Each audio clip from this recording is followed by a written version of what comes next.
really excited for today's presentation, but before we begin, I do want to go over a few housekeeping items. This webinar is being recorded and will be sent out to you via email upon the conclusion of today's session, so you can be on the lookout for that and rewatch at your convenience. And furthermore, we'll be conducting a Q&A at the end of this presentation, so feel free to use the Q&A option at the bottom of your control panel to ask those questions at any point in time throughout the webinar, and we'll help address all of those at the end. Joining me today is Chris Crawley, who has over 2 decades of cybersecurity experience, starting as a network engineer, moving on to a security analyst and an incident response manager, before becoming most recently a senior SANS instructor, where he's been at SANS for over the past 15 years, teaching a variety of SOC and security operations courses. So he has a ton of knowledge, industry expert to say the least. So really excited for what he's going to be going over today, including a couple of different optimal approaches to discovering and eradicating threats in your environment, how you can leverage threat intel data to make quick and informed decisions. Similarly, how you can use orchestration and automation for quicker and more strategic response, and furthermore, criteria, procedures, and playbooks necessary to increase your SOC's maturity. So a lot to cover today, a lot of great content. Super excited. I'm going to hand things over to Chris to just get us started. That's great. I really do appreciate it. I want to thank you, Simplify, and Christopher for making this happen. As you said, there's a lot to cover today, so I'm going to jump into it. The idea of it being strategic threat hunting is, rather than me showing you here in granular detail, here's one threat hunt, what I'm trying to do is describe the overall program that you can implement in order to make threat hunting a reality in your environment. And to do so, I'm going to start with a couple of foundational thoughts. And this is mostly around security operations. And then I'm going to have some foundational thoughts in terms of threat intelligence and how you can effectively use this. As I move from threat intelligence, I'll start talking about the workflows and how I tend to advocate that people develop workflows. And I'll give you a few examples of things which I've developed sort of as a generic picture of workflows in order to advise security operations, which then leads us to the idea of, if you have a comprehension of how you work, then you can look for orchestrating and automating it. I'll define those terms and I'll be able to provide some good guidance on how to do that. And then I'll talk about, how do you get there? How do you make your organization be an orchestrated and automated, effective security operations capability such that you can absorb threat intelligence and deploy it for threat hunting and development of use cases? So that's the plan for today. Let's get started. I'm going to start off with a foundational principle that I think is critically important, which is, what does your SOC actually have to do? And so I talk about this in the SOC class that I wrote as functional areas. I find this is a very effective way to have the conversation, because these functional areas can apply whether you have one person who's trying to cover all the aspects of doing security operations, or you have 100 or more people on staff in order to do these various SOC tasks. So I speak about these in order to be able to say, here's the stuff that your team needs to perform. If you have a dedicated team that's named this label, great. If you just have 5 people and they're trying to do all these things, that's what they're going to have to do as well. So we'll start off with the steering committee. The steering committee is comprised of people who are your constituents. And I use the term constituents to reflect the people who we're supposed to protect and their information systems. We want them to represent what's going well for them, what's changing in their environment, and also have an opportunity for us to express things to them. And this is a strategic team. But it's not the SOC itself, it's the way that the SOC interacts with the people that the SOC is supposed to defend. The command center is sort of a protective layer around all the work product that the SOC is trying to do and the people in the SOC. Command center answers the phones, it answers questions, it sends reporting out. It basically keeps the SOC on track. Monitoring is what most people think about for the SOC, which is looking at the data and identifying that there are problems. Threat intelligence, I consider this both the ingestion or consumption of exterior information related to threats which might be affecting us, as well as the production of information about activity which we've observed in our environment, which we can retain for the extended period of time in order to help us to have advantage over our adversaries. But we might also share this with other people in order to help them to gain some of that same advantage over attackers who are working to harm them as well. Incident handling is when things go wrong. And of course, any of these could be outsourced, any of these could be separate capabilities. I'm putting this all within the security operations because these are necessary for effective performance of a SOC. Forensic analysis is the deep dive authoritative investigation of information assets in order to identify what happened. And self-assessment is a grouping of vulnerability scanning, pen testing, baseline development, the management of the information assets in a secure fashion. We want to have a picture of what we're doing as an organization, and self-assessment is intended to give us that picture of our security posture. Another foundational concept which we need to make sure that we have set up is the idea of use cases versus hunting. Use cases, to me, are engineered detections, and I'm going to talk about how I advise people to engineer these detections. Hunting is creative, it is ad hoc, and further, it acknowledges that our engineered detections have failed. And I say, bring a healthy dose of skepticism. This is the time when we can discount that the tools are actually working like they're supposed to. I want some of that in my environment, because not only does it help me to identify problems, it also is an opportunity for my staff to develop new capability. So for use cases, I have a sequence that I advocate that people go through. Start off with the business relevance. Why does the organization care about us spending a whole bunch of time and effort to engineer a detection? If you cannot actually identify the business relevance, which justifies you developing all of this detection capability, stop, don't do it. It's probably better as a hunt. If you have strong business relevance, then you should probably invest in the engineering. What I say is to identify a storyline of what might happen and then decompose that story into specific elements so that you can identify artifacts in the data which you can then go and extract from the information systems. Use those data elements in order to identify detection opportunities. That is, how do I know if this is authorized or unauthorized? Within the data that I have at my disposal, I describe these as detection opportunities. I may also seek within the information systems that I have enrichment by correlating to other information components. I might also, at this point, look for threat intelligence information based on assets that we're interacting with. And these assets might be anything from a file or a file hash or a mutex inside of a process out to an IP address that's on the internet or a reputation of a domain. This is where we leverage threat intelligence information within our use case construction. Then we implement it. We don't always have to implement use cases in SIMs. We can implement it in other tools. A SOAR tool could actually implement a use case for detection. We don't have to implement it in the SIM or the SOAR, but it's actually important to realize that you should be deciding on the right technology to implement it. Assessment is the ongoing measurement of how effective these use cases are, and then we change them or get rid of them depending upon their effectiveness. Hunting is a totally different program of operation. I'm going to talk about hunting from the outcomes for it, because I don't want to tell you exactly how to do it. I'll give you some structure in terms of how you should tell your staff to do it. But the outcomes are, number one, actual detects. I really want to discover if there's a thing that's in my environment that's a problem. That's my primary reason for hunting. But another thing where I derive substantial value from hunting is the operational capture of the things that were done. And these might be rules where I build them back into a system, some sort of endpoint detection system. I might also develop a script to make it so that the steps that I did this time are easier for me to do next time. This could actually be bundled into a SOAR task where I can actually build a sequence, but I start with a small granular sort of nugget where I can then perform that task repeatedly. If I can show that part of my outcome of hunting is an operational capture that's reusable by other staff later, that's substantial value that can be shown to be worth spending the time doing hunting. Another thing that I want out of hunts are ideas for use cases. I don't want the hunt effort to be burdened with building use cases, but if we're doing something from a hunting perspective and we can say this has substantial business relevance and I can see how we could engineer this in the future now that I've done it in an ad hoc manual fashion, well, we just put it in the queue. Time to build that use case. And another part of this is the idea of posture improvement. Now, when I say posture improvement, what I mean is when we notice a deficiency or a problem or an enhancement, but the change that's necessary is outside of our jurisdiction for controlling those information systems, I advocate producing a report, which I call posture improvement. It's not always easy for other people to accept being told that they're doing things wrong or poorly or inefficiently or in some form of a deficient fashion. So I like to document this in a posture improvement report. And I say, this is part of what we do on a regular basis. We identify deficiencies. If you don't have the time or the resources or the inclination to fix that posture, we understand we're short on staff too. We're short on resources as well. But we've identified it as a potential problem. And it's really in your domain to fix that problem. And we might be able to help you to fix that problem, but it's not up to us to fix it. I call this posture enhancement. Okay? And so in hunting, from an overview perspective, what we do for hunting is I want a hunt plan. And I'm going to talk about what the syntax of that actually looks like in just a moment here. The idea is that you start with a plan. If you deviate from the plan, that's okay. But I don't want people just starting without some initial depiction of what they're going to do. Okay? You can take my spreadsheet because this is a nice way for me to communicate the structure in that spreadsheet. I can actually directly use the structure.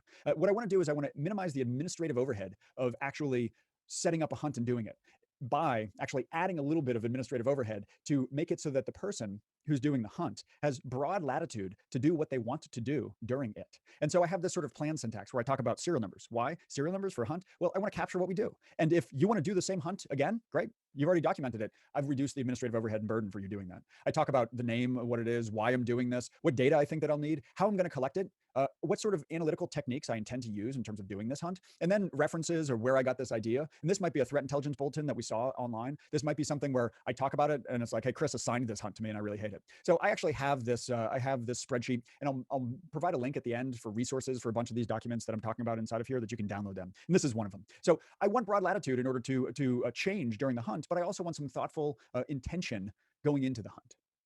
And so I have my hunt plan. And then I also have a hunt recap, which also is a report. And I have a spreadsheet for that. And it's, here's what we did, right? Here's what the outcomes were. I found something. We've detected something. That should just be a count. I have a script now, and here's the path. Whatever sort of knowledge management or file sharing that you have, I'd like to have it in the report. Here's the path to that file, that script that I created. So that when other people are reading the report, they can quickly access that information, right? I might have some posture improvement reports and I can reference that. I might have actually created a rule as part of the effort of this hunt. Great. I might even have that rule as basically, here it is, I've already written it. I might have a list of, these are all the rules that I would like to write based on this hunt so that we can detect these things in a more automated fashion. And then finally, a yes or no answer. Is this a good candidate for use case? So if you're recapping your hunt, you're like, yeah, we should really do this. And you just put that into the location where we're tracking all the hunt activity at the end of the week or the end of the month. I, or the people who are responsible for building use cases, can collect that information and say, oh, look, 17 people reported that this particular hunt, that serial number that's included in the hunt recap, this particular hunt would be a good use case. We should probably put that into a use case, right? So this is making the important information easy for people to track. And then the people who are transforming hunts into use cases have that information available to them. And if we deploy a small amount of rigor at the start and at the end of our hunt, it actually lets us spend more time being creative. So I want to develop metrics out of this, right? I want to be able to report, here's how many we detected in our hunting. Here are how many posture improvement reports. Here's how many use cases we actually developed based on ideas that were developed in our hunts. This is a valuable thing for us to be able to track over time. I also think it's okay to do the same hunt over and over again. Why? Because there are some scenarios which don't lend themselves to automated detections well, and hunting is our skepticism of those tools. Hunting is our acknowledgement that the SIM might not have a capture, and so we're going to continue to hunt. And so this is your engine of adaptability. Something brand new comes out and you get notified by a governmental CERT team that a vendor appears to be compromised by an effective and well-financed threat actor and included that information, and included a remote access tool in the standard distribution of that vendor's software. And I mean, everybody, when I'm saying that scenario, is thinking about SolarWinds, but that isn't the first time that happened, and it won't be the last time. What do you do in response to that sort of updated threat intelligence? You adapt your detections quickly, right? That's what we want. We want to have an adaptive engine, and our hunting is that specific thing. When you learn about new stuff, go out and look for it. Okay? And that sort of example of use of threat intelligence in a hunting program is retroactive. It doesn't always have to be retroactive. It can be proactive, where you think about that scenario and you say, how would I look for that next time without having the specific indicators of compromise associated with the SolarWinds breach? How would I look for that thing? Right? How would I hunt for that? So that before the bulletins come out, I'm finding that. Okay. And so I want to make sure that my hunting stays flexible, and I'm structuring it in a way that my SOC is able to engineer things effectively. And I call those use cases. However, I'm not building a help desk, right? I'm building a security operations capability which is adaptable and flexible. So I need to sanction certain amounts of time for my staff in order to drive enhancement and capability and flexibility and creativity. I want my SOC to be perceived by the organization as the team that deals with adversity, as the team that's trustworthy when there's a serious problem. And I want to have the organization's confidence in my capability to react to novel situations. In order to do that, I need to design my SOC with intentional flexibility, and I need to acknowledge that I must expend resources for double checking when we have things in place. I need to be able to do that efficiently, but I need to be able to do that. So let's talk a little bit about threat intelligence. Threat intelligence is intended to provide us with strategic and tactical advantage over our adversaries. The threats for our environments, all of us, right? We are in a situation where those threats operate as profit centers for their organizations. We, our defensive capabilities, operate as cost centers for our organizations. Speak to anybody in business and say, if there was a competition between a profit center and a cost center, who do you think would win over time? Okay. We offer a promise of loss prevention, and we frequently have issues actually delivering that consistently. Okay. So this is pretty hard. It's a hard reality to face. There are adversaries out in the world who are better financed than we are, and we're fighting against them. Okay. A lot of SOCs talk about using threat intelligence, and when I actually push the issue and start the conversation with people about how they effectively use threat intelligence, it usually boils down to the feed enriches our SIM. And I say, how exactly does that help the analysts? And the person often punts in answering that question. I just made an example of use cases of how to actually enrich with threat intelligence. Do so selectively, figure out what it means. If you have no other picture of how you use threat intelligence, I want you to leverage this picture. This is an adaptation of the executive summary, figure 1, from the United States Department of Defense Defense Science Board's paper, Resilient Military Systems and the Advanced Cyber Threat, wherein the Defense Science Board briefed the Office of the Secretary of Defense in a publicly available report, which you can download, to say that the cyber threat that exists can basically be grouped into 3 types of attackers. The $10 club, who is able to reuse exploits which other people have published. The $1 million club, which is able to discover new exploits and leverage them. And the $1 billion club, which is able and financed to be able, to be able to introduce vulnerabilities into the targets which the $1 billion club wants to attack. If you think that you are fighting against the $1 billion club, right, and you probably are in the sights of the $1 billion club, even as a stepping stone to some other organization, but if you think that you're actively engaging the $1 billion club, you should be able to express your confidence in addressing that type of threat. Okay.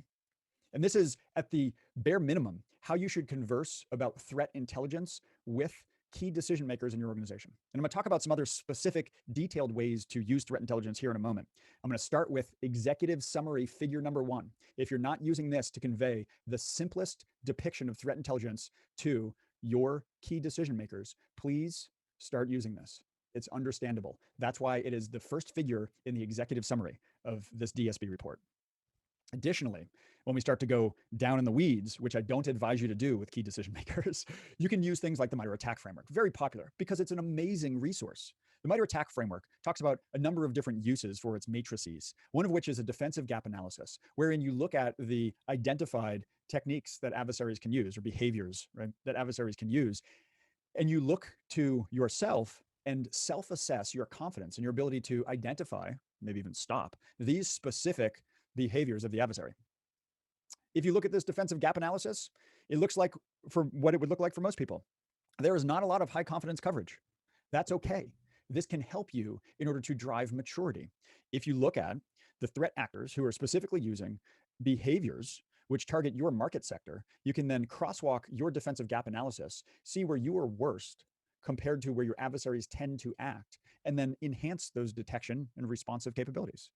This is the application of threat intelligence in order to drive maturity within your SOC. And it starts with that defensive gap analysis, and then it goes into what the MITRE attack original paper describing it, their original white paper, talked about using the MITRE attack framework to do maturity assessments. And Andy Applebaum of the MITRE organization actually gave a great talk in terms of exactly how MITRE does this.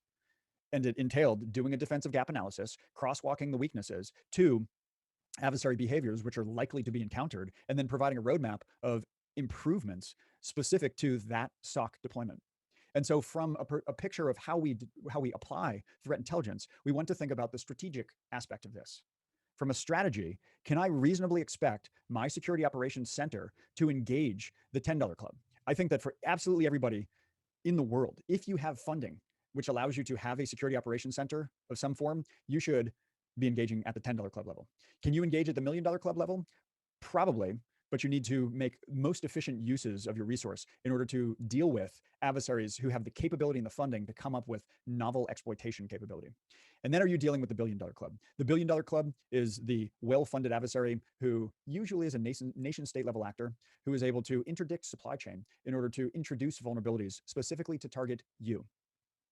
Have that conversation with your strategic decision makers on what level of funding and capability is expected from the SOC. It's a nice way to have that conversation. It might not be a nice conversation, but it's a really clear-cut way to have that specific conversation. We can use threat intelligence in order to drive enhancement in our use cases. Once we've decided there's a thing that we really need to detect, we can then go seek threat intelligence, which is relevant to the specific use case. And in our enhancement action, we can look for additional decision-making and differentiation opportunities for the analyst. When you build a use case and enrich it with threat intelligence, the question that you should be asking yourself is, how is this going to help the analyst who is looking at this particular alert?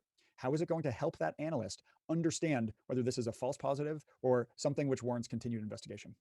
That's how we build it into use cases. From hunting, this should be an inspiration to our hunting action. The threat intelligence which is available should be an inspiration to our hunters. This is a problem that's out there in the world right now. Let's go look and see if we have it before the rule-based detections come out. Additionally, hunters should look at these not as here's a new set of IOCs, let me go hunt for that, because I don't even really consider that hunting. I consider that retroactive identification using updated indicators of compromise. Hunting is, let me think about the technique that the adversary is using and then figure out how I would find that no matter what indicator of compromise I'm actually deploying.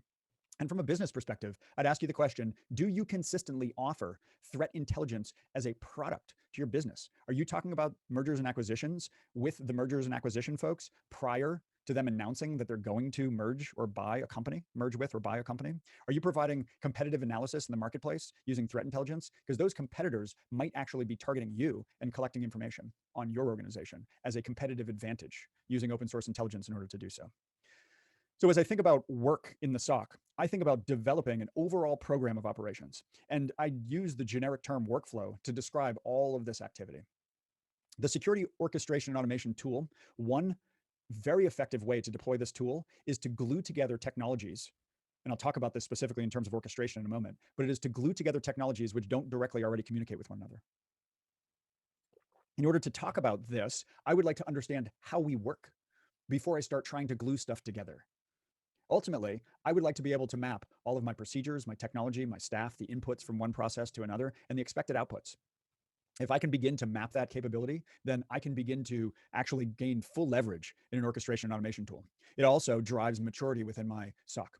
So as I mentioned, I have these various functions. And with these functions, I then have my steering committee, which is going to operate in looking at the reports and other information that comes into it, deciding on risk, deciding on performance, directing change. The change being directed is going to flow into my various portions of my security operations center. Again, this might be one person who's receiving this direction. It might be 100 people with 3 layers of management who are receiving direction from the steering committee saying you need to change these things. I would expect the various functions to be able to actually identify what they do, how they do it, and change themselves in order to meet the capabilities that are necessary for them to continue to operate within the SOC. I ingest threat intelligence, I track adversaries, I mine data in my workflow of my threat intelligence, and how I do this and how I interact with the other teams is something which is tracked on an ongoing basis. This is the workflow which I use to describe a generic security operations center, interacting across these various functions, performing discrete processes which are mapped to work together in a way that makes the entire system effective and efficient. Again, as I mentioned, I will have a resource at the end where you could download not this depiction of it, but a Visio diagram, which actually shows these various aspects. My forensics have various specializations in order to be able to acquire evidence and process it and then report back out on that. And throughout all of this, my teams, which are doing the self-assessment, are driving information back into my detective and responsive capabilities of my SOC in order to be able to convey a perspective on what the current state is of my environment. Similar to that sort of process-driven workflow, I have the idea of interaction between staff as my workflow. This is a picture of a 6-shift SOC, which is geographically disparate in order to provide follow-the-sun 24/7 coverage, operating in core business hours in different regions with 2 shifts per location. This was something that I was working with an organization, and then I eventually folded it back into my SOC class where I said, if I had to work with only 6 shifts, this is how I would do handoffs, is I would actually stagger the early and late shifts so that I had staff working where there was a very long overlap. Because most of the time when we do handoffs, it's 15 minutes of, okay, here's the stuff, gotta go, good luck. I don't like that.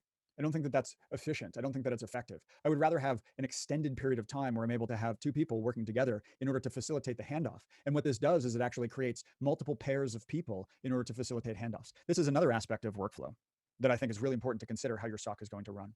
Another aspect of this is the idea of how we do analysis. This is a question that I ask most people who run security operations centers. Do you have an analytical methodology whereby everybody on the team is actually going to perform work in the same way? And I usually get some blank stares and some blinking eyes, questioning glances saying, what do you mean an analytical methodology? Let me give you one if you don't have one. This is the analysis of competing hypotheses. It was written by Richard J. Hauer. Hauer was an intelligence analyst at the Central Intelligence Agency, and he published a book by the CIA publication body. The book is called The Psychology of Intelligence Analysis. And in that book, one of the chapters deals with a methodology for performance of intelligence analysis, which he calls analysis of competing hypotheses. You start with brainstorming. You then list out the data that you have available. You refine it into a matrix for decision making. You identify the data elements which you depend on after you have, in a quantitative way, expressed the conclusions that you have. Good. I don't directly use ACH. I do use it in a sort of a simplified version for methodology of analysis. I think that it's a phenomenal thinking framework. One of the things that I find in security operations centers that we're really terrible about is reporting well. And so part of the modified ACH, which I like to use, is a requirement that there is peer review of reporting prior to it being shared outside of the SOC. And if what I just described resonates with you and you think, I would really like to have those things, well, a lot of people would really like to have those things because it gives us enhanced efficiency. We can actually measure our precision over time. We gain repeatability. And most importantly, we can actually deal with complex scenarios and perform analysis under pressure with high confidence in our analytical output. It would be nice if we could do that quickly too, because there's usually time pressure on us. but I would rather have high confidence and be slow than have low confidence and be fast. Your organization might disagree with that. I'm willing to share my rationale and thoughts behind that. And the simple version of that rationale and thinking about I'd rather high confidence slowly is I can build speed into the program once the program is effective. If I have a fast program which is ineffective, building effectiveness into the program, I think, is much more difficult than building speed into the program.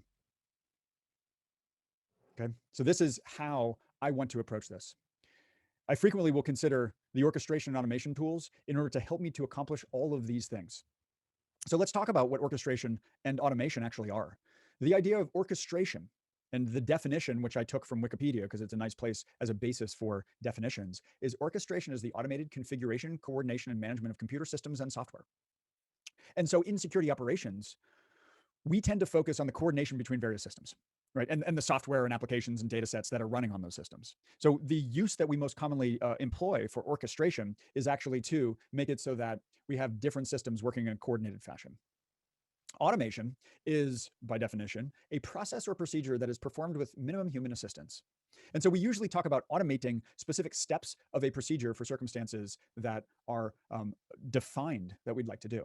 Now, I am going to, for the next couple of slides, maintain a distinction between orchestration and automation. In practice, I rarely maintain that distinction. Right? I talk about orchestration and automation because it doesn't really matter when we're doing it if we're orchestrating or automating. What we're doing is we're making things more efficient, more effective, more precise, and able to have high confidence in the completion of a certain set of steps. That being said, I also want to talk about where it should be used and where it should not be used before I set out to start deploying orchestration automation. So the uses of orchestration, which are phenomenal in security operations, are the extraction of related or correlated data across multiple systems, especially if we have not pre-aggregated that information. If there's more data that I want, I can have my orchestration tool go get that for me. And I could actually predefine what those things are, which would then allow me to say, the analyst needs to make a decision. The information which we typically use based on past experience for making that decision is this list of data. That data is not readily available in our SIM. Orchestration tool, go fetch. And so this becomes a way that I can fetch correlation data, threat intelligence, repository information in our own internal reports where we've encountered specific adversaries, and we can pull those things out for anything which looks related. I could also use my orchestration in order to guide the analyst through a sequence of considerations in a complex scenario. Have you thought about this? Have you thought about that? Have you thought about doing this other thing? Here are all the containment opportunities which are at your disposal. Which would you like to do? Right? That idea of orchestration becomes really powerful. However, I want to identify a boundary for the orchestration.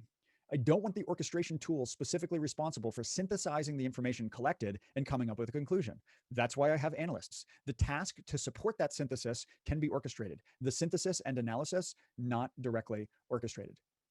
Additionally, I don't want us to try to orchestrate when we have circumstances where we don't know what's going on.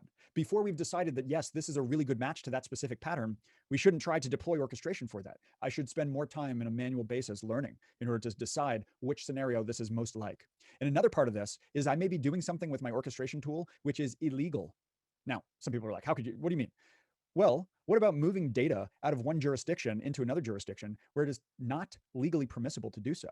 Right, so we also have to consider the practical, legal, privacy type restrictions where, yeah, technically we could do that, but we're not allowed to. Automation is an opportunity for us to say, here's a series of steps, let's get it done without a lot of human interaction. There are lots of opportunities for this. I started working as a Unix systems administrator when I was 15 years old. Right? I worked on Ultrix and VMS systems. And I worked with a whole bunch of geeks. This was in Massachusetts, near where I grew up. I worked with a whole bunch of geeks who, basically found this one company in Cambridge, Massachusetts to be too corporate. And by the way, this was like in the late 80s. So BBN, was getting too corporate for them. So they joined this startup, which was basically an integrated circuit chip design firm, which produced open source software for universities in Massachusetts to drive hardware engineers' educational sort of programs. So these were the systems administrators that I learned from, right? A bunch of hardcore geeks in the late 80s who decided it would be feasible to hire a 15-year-old kid to run tape backup, right? And something which in my impressionable young mind, was basically put in place and remains to this day is this system administrator's mantra. If I have to do this a couple times or more, should I automate it? The answer is usually yes. However, I want you to consider the paradox of automation. The paradox of automation states that the more complex that we make systems, the less likely that human beings are going to be able to intervene in the operation of that system in order to deal with an unexpected fault, unexpected problem or issue.